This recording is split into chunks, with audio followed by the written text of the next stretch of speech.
Presentation को लेके बहुत कंफ्यूज रहते हैं, मतलब बहुत ही कंफ्यूज रहते हैं प्रेजेंटेशन को लेके कि सर प्रेजेंटेशन कैसे करनी है, कैसे लिखना है, आप हमें लिखना सिखा दो या लिख के दिखा दो। देखो मैं लिख के तुम्हें दिखा सकता हूँ, जैसे ये वाला क्वेश्चन मैंने तुम्हें लिख के दिखा दिया कि पहले प्रोविजन लिखना है, फिर थोड़ा सा क्वेश्चन का फैक्ट बीच में डाल देना, फिर कंक्लूजन लिख देना, जैसे नॉर्मली हम कंपनी लॉ के अंदर लिखते हैं। तो टैक्सेशन के भी प्रोविजन बेस्ड क्वेश्चन जो होंगे वो ऐसे ही होंगे।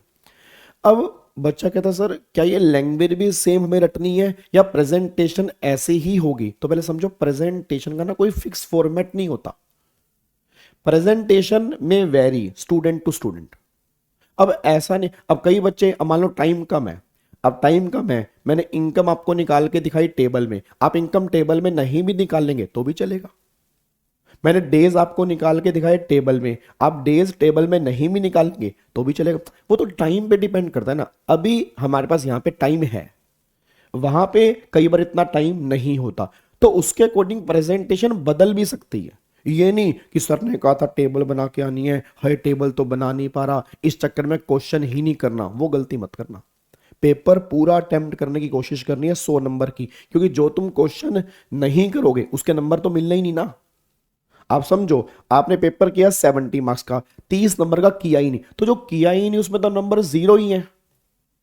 और अगर वही थोड़ा सा पेपर हम 100 नंबर का कर लेते तो उस 30 में से शायद 5-10 नंबर तो मिल जाते, तो 5-10 नंबर और आ सकते थे हमारे।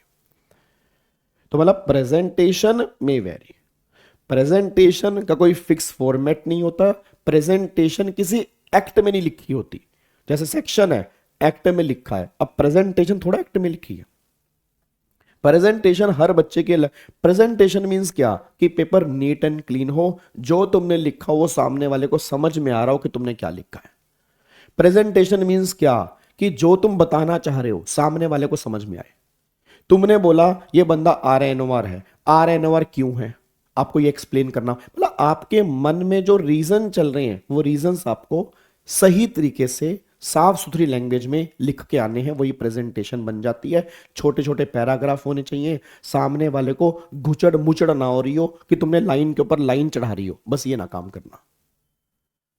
तो प्रेजेंटेशन के दिमाग में टेंशन लेनी चाहिए, बट प्रेजेंटेशन की ही टेंशन लेके चलोगे तो कोई फायदा नहीं है, क्योंकि पहले क्वेश्चन सही होगा तो प्रेजेंटेशन की बात है ना। जब क्वेश्चन ही गलत होगा 3 पेज की प्रेजेंटेशन पे कांटा ही बसता है। अब कई बार बच्चा कहता है सर मैंने 3 पेज में आंसर लिखा, नंबर मिला 0, भाई आंसर ही गलत है। अब चाहे तो 3 पेज लिख चाहे 5 पेज लिख, आंसर तो 0 ही आएंगे ना। तो ये थोड़ा कि प्रेजेंटेशन तेरी अच्छी होगी तो नंबर मिल जाएंगे, प्रेजेंटेशन के नंबर तब मिलेंगे जब पहले आंसर सही होगा। ठीक है ना। तो प्रेजेंटेशन का कोई हार्ड एंड फास्ट रूल नहीं है।